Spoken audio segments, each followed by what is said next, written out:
evening, YouTubers. How you doing? Welcome to My Uncle Dorkel, episode 9. My Uncle Dorkel here has got a lot of stories to tell you, and he is going to be telling you his very early childhood. When he was born, he's going to tell you the whole story of his life when he was born. Of course, he was born in that cabin up in Montana. He'll be telling you all of that. And, well, I'm going to let my uncle kind of like, you know, tell you all the story. So I guess, Uncle, are you ready? Yes, I am. Okay, let's begin. Howdy, everyone. You know who I am. I'm your Uncle Dorkel. How are you doing today? It's been a while since I've been on the videos. Bet you thought I kicked the bucket. Well, I want to tell you about my growing up years. From my birth right up to, I don't know, we'll see how far we can go here. First of all, you know that I was a very large kid, as I told you in the, about the Halloween trick-or-treating we used to do, and I was a very large kid at 10 years old. Well, I was a huge baby, a very large baby when I was born.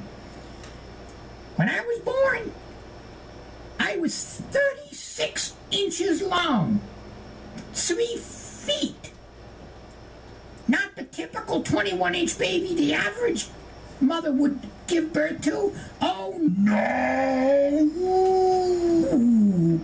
I was 36 inches long. And you know something? I was the biggest and heaviest baby probably on record, if not definitely the biggest and heaviest baby born in the Northwoods. I was born in Montana. As I told you, I used to chop wood, and I had a cabin up there. Well, that very cabin I was born in. Well, I was born 36 inches long, and are you ready for this? I weighed 32 pounds at birth. 32 pounds! Oh, my poor mom, it almost killed her to give birth to me. But she, bless her heart, she was a wonderful lady. She lived to be 100 years old.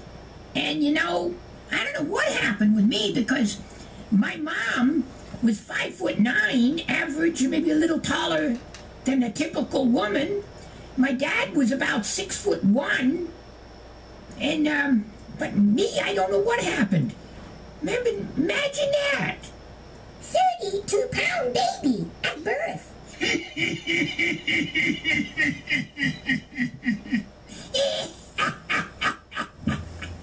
Ooh, man.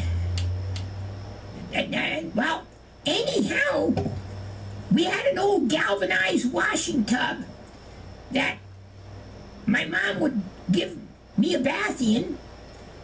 My dad made a cradle out of wood that he chopped down in the forest. So we had no problem with that. He made a nice big cradle for me, because he knew I was going to be grown up and become a huge young man. So he wanted to make sure that I didn't outgrow the cradle right away.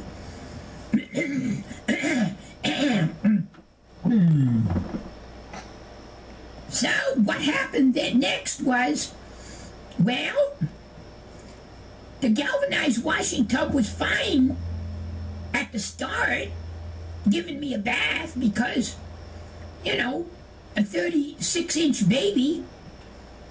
Well, we had a good-sized washing tub. As a matter of fact, to this day, I still got the washing tub. It's at my old house, and where my nephew stopped by that time, and I used it to collect rainwater.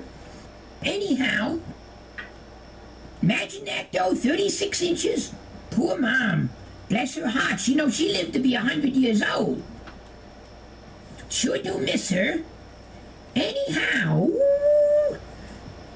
when I became, I'd say about 5 years old, of course I long outgrew the galvanized washing tub. My dad had to go and make a wooden trough. As a matter of fact, it's going to be like a horse trough. He had to build that.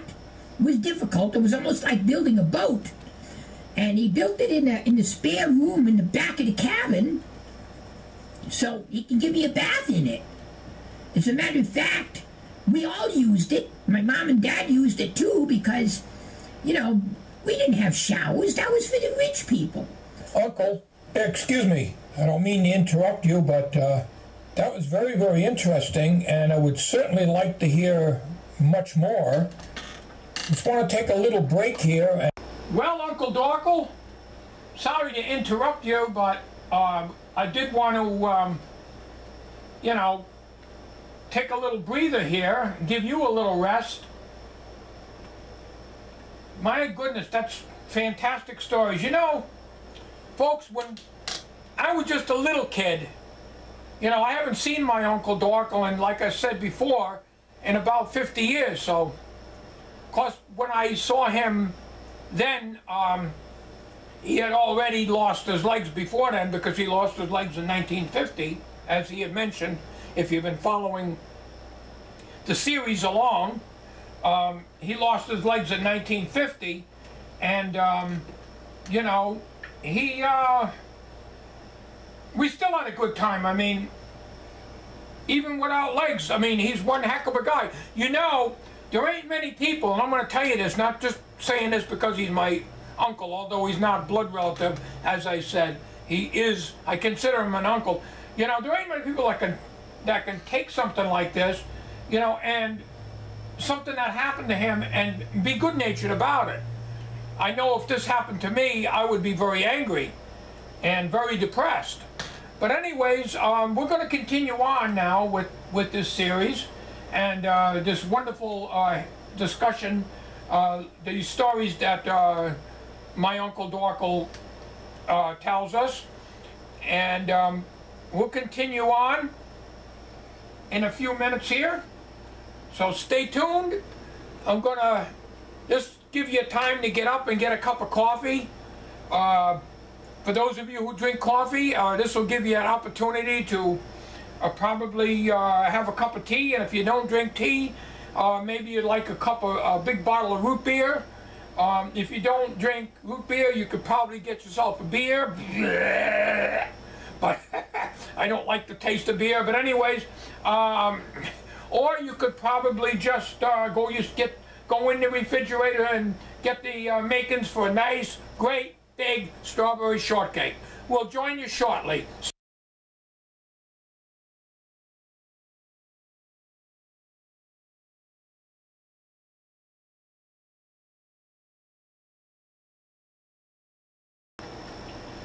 Well, Uncle, I guess we'll continue on with the story. Is everybody seated? Well, whether you're seated or not, Uncle's ready to go. We just had the good old galvanized washing tub, which, you know, my mom and dad would use too, but if you needed to sit and soak a little bit, well, then you had to use the old horse trough, which my dad made out of planks that he had cut at the sawmill, where he was also working at a sawmill up in Montana. And besides being a wood chopper, well, you know, he worked at a sawmill too, so he got the lumber cut, and that's how he built the cabin and so forth. some of the materials in the cabin came from there. So anyways, when I became 5 years old, I had to use the horse trough. I was, let's see, at 5 years old, I was, let's see, I would say I was about 5'7". 5'7", and I weighed 182 pounds. 182 pounds at 5 years old. That's a hell of a big kid. And, then when I became 8 or 9 years old, I stood, I would say, let's see now. If my recollection serves me correctly, I would venture to say I was about 6'3", and I weighed 227 pounds. Because I was looking at the records. My mom wrote everything down, and I still have the paper. She wrote all the figures down of my ages and my weights and my height and so forth. Imagine that. Wow, I was a humongous kid. So you can see when I was 10 years old, went trick-or-treating and everything, you can see why none of the kids would want to go out with me. And I was so damn big and scary. And of course I was ugly just like I am now. So, it's rough, I'm going to tell you another little thing here about what we ate, what I ate. I have to think a little bit, so I'm sorry if I hesitate a little. But I would venture to say, when I was a baby, when I was that 32-pound baby, was fed with a bottle.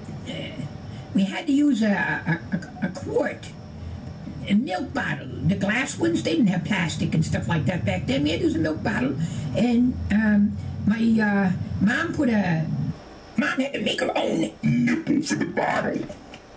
He had to go and make it out of some kind of an animal skin or something, and fasten it, tie it on the neck of the milk bottle, and she'd feed me goat's milk. We had a couple of old goats in the backyard. She fed me goat milk. When I started growing a little bigger, she started feeding me meat and potatoes when I was about, I would say when I became about 2 years old. I wanted the meat and potatoes. I ate meat and potatoes. My dad was a hunter, of course, just like I was when I was living up there. And he would go and, bring the meat home, and Mom would cook it up, and she'd cut it up for me, and I'd eat it, So when I became about 5 years old, hell, I would eat, I'd say... 5 pounds of potatoes, a pound of meat, and the vegetables, my mom and dad, they had a garden in the back. That was fine for the summer, but in the winter, we didn't have any vegetables. But you would cook them, and I would eat, I'd say about 1.5 pounds of vegetables. So that's a lot of food for a 5-year-old. My goodness. Now the disgusting part. We have to tell you the disgusting part. When I was a baby, of course, there was no such thing as Pampers or anything like that. No, you had cloth diapers. My mom used to wash out the cloth diapers each time I used them. She used to have to dump about 10 pounds of 10 pounds of poop out of my diaper, and that's each time. That's a lot of, man, that's disgusting, I know, but you want to know my history, you want to know everything about me, and I'm telling you straight out, this is how it is. So it's no fun being a humongous sized kid. And, oh boy, I'll tell you, the days when I had my legs in my ass. But, that's the story there. I think we're going to end it right now. I'm getting a little tired. But, my dad was a hard worker. He was he was a woodsman, too, of course, as I said, and he worked at a sawmill. part-time, and we brought the food on the table and so on. And you know, my dad, he was a hard worker. He whipped his ass off. Ooh, that's a bad thing to say, because I ain't got one.